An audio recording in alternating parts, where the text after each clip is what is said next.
Појавиха се информации за договорености меѓу премиера на Великобританија Стармер и президентот на Молдова Санду за силова операција срещу Приднестровието.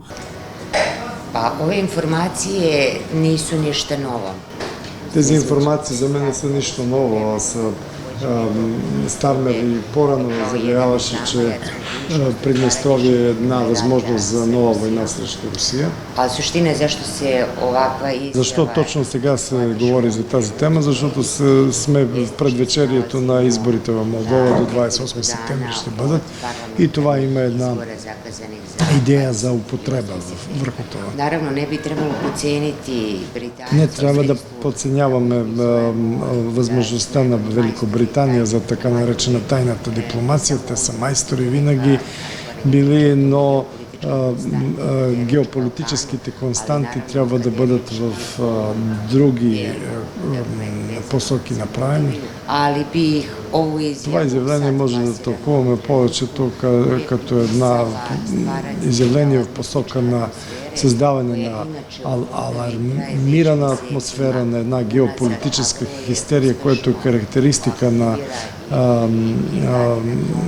Маја Санду и управлението на техните хора. Ali da je Pridnjestrovje naravno figurira kao vrlo važna strateška tačka i da bi negde moglo da se desi upad, ja ne vidim tu nikakvu... Но не трябва да се подценява възможността на Великобританија да чрез Украина направи и втори фронт, и тази идея като покровител на Молдова, Украина се вече поставяла чрез няколко пъти. Тази геополитическа възможност е съществуваща и от преди и сега. I ne zaboravimo da je u vreme Karabaškog sukoba... Във времето в Карабах, когато беше конфликта... Да не кажем nekoliko dana nakon okončanja... Помните, че дронове бяха върху министерствата в Приднестровската република в самото начало на Карабахския конфликт, като един сигнал на възможността и за такова запалване. И наравно они su došli sa ukrajinske strane. И разбира се, дошли са от Украина и от украинска страна. Това, което Стармер говори, е безсмислено и в друг вид трябва да се разбере. Zašto? Zato što... В момента в Молдова има много малко, около 6000 войници, но влага много сили на съюзничество с НАТО, военни вежби с НАТО да прави и с това прави силата. Da ako dođe do nekakvog konflikta, on sigurno neće biti tako što će britanska vojska da i njihova pešadija zakorači na teritoriju Moldavije. To će biti, kao što znamo i kao što se vode ratovi danas, imamo živu ukrajinsku lekciju, to će biti naravno za početak rat dronovima, a dronovi mogu da se lansiraju, dakle... Това няма да бъде пешеходна война, ако я бъде, а за начало ще бъде чрез дронове, разбира се, чрез Украина и чрез други, може би, НАТО държави. Više bi tu govorila o izazovima koji se dešavaju na granici sa Pridnjestrovljem, oni nisu novijeg datuma. Повече би говорила за предизвикателството на самата граница върху Приднестровието. Те не са от скоро. Dakle, bilo je tu vojnih provokacija. Имало и военни провокации. Sa ciljem, kako pretpostavljaju pojedini dobro upućeni moldavski, a Целта да се арсенала от Приднестровска, от Колбаси превземе този арсенал и да се атакуват от страна на Молдавия и да така спечелят оръжие. Treći podsticaj i jedino realan u cijeloj ovoj priči po meni. Трета възможност и единствено реална в сегашната ситуация. Kada možemo očekivati Pridnjestrovlje u vatri, odnosno konflikt u Pridnjestrovlju, u Moldavi za Pridnjestrovlje, onog trenutka kada Rusi dođu do Николаева. Моето мнение е, че единствено когато руските войски може да стигнат до Николаев и Одеса, тогава те ще запалят Приднестровие И това не е нищо ново в световната аналитика, вече съществуват тези мнения и от военна гледна точка и от други, че такава възможност съществува, но сега в момента още не е. I samo da se vratim na početak, da li je moguće da se desi, ne, po meni u ovom trenutku. Ако направим паралел срещу, например, между Грузия и Молдавия, ако в грузийската мечта те могат, макар че съхраняват европейската линия, да се противопоставят на идеята да се Грузия въвлече в фронта, мисля, че и в Молдова могат да се найдат сили за такова противопоставяне, макар че сега ние още не знаем дали ще им наберат сили хората около опозиционните листи, предимно където са патриоти на Молдова, около бившия президент Додон и другите. Мисля, че ако Грузия, която е в един планински район и познати са по конфликтната история, имат възможност да се отърват от военните заплахи, това може да се случи и в Молдавия. И в този смисъл гледам и идеите на Великобритания като нереални. В полското издание Мисъл Полска твърдят, че Румъния може да изпратят войски в Молдова и Приднестровието след изборите на 28-ми. Румънските войски били в готовност. Pa u slučaju pobjede Maje Sandu, rumunska vojska bi mogla tu samo da dođe da pozdravi rumunsku himnu koju svi... Възможността да дойде румънска войска в Молдова е реална, ако Майя Санду отново победи и да те поздравяват, иронично казвам, химна на Румъния в молдавските институции, където цяла Европа гледа как един народ сменя своята идентичност, а познати са уж по голямата демокрация и така. U slučaju da Maja Sandu padne, kao i u onom prethodnom pitanju, ja ne vidim mogućnost da rumunska vojska samo inicijativno, bez dalje konsultacija sa ostalim NATO članicama, bez aktiviranja... В случая на победа на опозиция не вярвам, че въобще е възможно да румънски войски да помислят да идват, защото Молдова може да има абсолютна суверенност и такава геополитическа обстановка не е възможна. Pa čak i koliko bi se aktivirao neki član, u ovom slučaju nema uslova za aktiviranje bilo kog člana. Няма условия за активиране на еди koji si član. Druga stvar, Rumunija ne radi tako. Ja verujem da je ideja Poljske plasirajući... Може би това е идеята на полското издание, да се дойде до една прекомпозиция на Европа, където би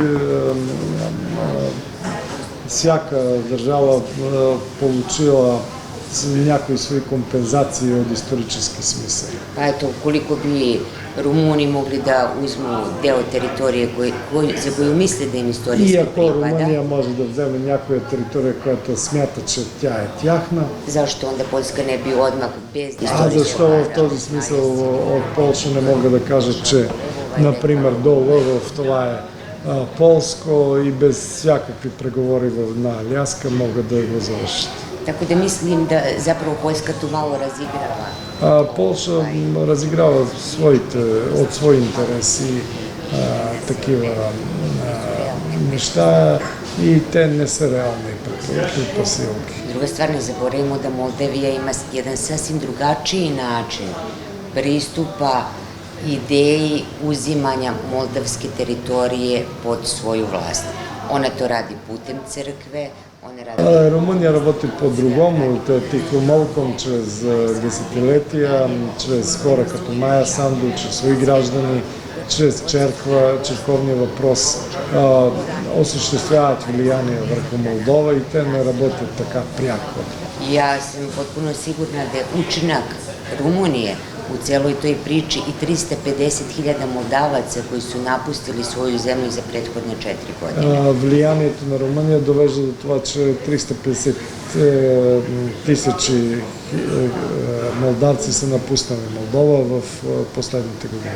Dakle, ona radi na jedan vrlo perfidan. Те работят тихо малком, както казах, чрез мека стратегия, поставяне на кадри и чрез това в дългосрочен план вършат руманизация на Молдава.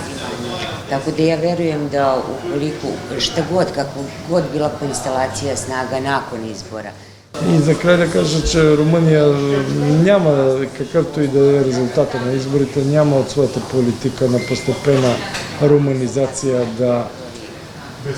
да промени своята политика. Те ще идват в тази посока, в която са шли и до сега. naravno da će biti daleko teže ukoliko... Но народната сила в Молдова набира сила. Тя наричат я проруска, но тя може да се каже истинска молдавска струя. Ще разберем какво ще бъде след изборите. Prethodnih izbora, kada su se suočili sa neregularnostima na izborima, На предишните избори имаше много нерегуларни неща. sa zatvaranjem punktova, Затваряне на sa пунктове. činjenicom da su u Pridnjestrovlju, koje Maja Sandu и dalje tretira Например, в onoliko Приднестровието имало само 2 избирателни места, а те казват, че това е da част su от bili това. blokirani putevi, da ljudi iz Pridnjestrovlja nisu mogli da dođu do štabova kako bi mogli da glasaju. Хората не са могли да гласуват от Приднестровието. I konačno da je Maja Sandu pobedu donela dijaspora pod vrlo upitnim И okolnostima. победата на Майя Санду е получена чрез диаспора под очень съмнителни обстоятелства. U tom smislu opozicija je sad, da kažem, negde spremna na sve to. Dakle, nema više iznenađenja kao prvi put. Опозицията сега е по-готова за изборите, отколкото за първи. Svesna toga, Maja Sandu vrši stravične represije. Ono što je manje poznato, da se u Moldavi racije dešavaju danonoćno. Атмосферата е такава, че се вършат рации срещу физически хора, различни, само за това, че, например, децата им работят в Русия и им пращат пари и за това се смята практически за престъпление. Čak imamo, ja sam nedavno razgovarala s jednim prijateljem iz Kišinjeva koji mi je rekao... Те са имали izloženi много građani голями Moldave. стресови, са имали инфаркти срещу хората, които са изложени на тормоз. Mogućnost njihovog rada je apsolutno onemogućen u smislu da oni mogu da imaju najpre medije svoje na raspolaganju. Възможността на тях е много съкратена, защото медийната сцена е такава, за да нямат медии свои. Mediji koji su pod kontrolom režima Медии са под контрола на режима. stavljaju strašan teret krivice na opoziciju, optužujući ih za Те обратно казват за опозицията, че работят за чуждестранните веси, а точно е обратно на начало на страната е чуждестранна държава. Ali što ja ostavljam mogućnosti da opozicija pobedi? Но защо аз казвам, че може и опозицията да победи? Siromaštvo je strašno. Те са много сирома и 35% stanovništva se nalazi ispod donje granice siromaštva. 35% са очень много сиромаши. Dakle, mi govorimo o periodu od 4 godine. Ti procenti nisu bili isti pre 4 godine. Тези проценти не са били преди толкова високи. Jedan od podsticaja za tako strašnu sliku socijalnu jeste i činjenica da je Maja Sandu udovoljavajući Брисел. Сега вече и цените са се повишили, защото Майя Санду чрез енергийната си политика и прекъсване с термоенергетиката на централата термоенергийна, просто тези процеси се повишават. U tom smislu ja vidim da Moldavci, bez obzira na to što moldavska opozicija nema medije, bez В този смисъл смятам, че самия народ вижда вече какво им е донел режима на Майя Санду и че възможни са промени, макар че нямат медийна подкрепа. Tu ja ostavljam prostor za pobedu opozicije. Тук аз смятам, че може да се търси възможността за... Uprko svim izbornim, predizbornim Въпреки всичко. neregularnostima koje se i u ovom trenutku и registruju. нерегулярностите.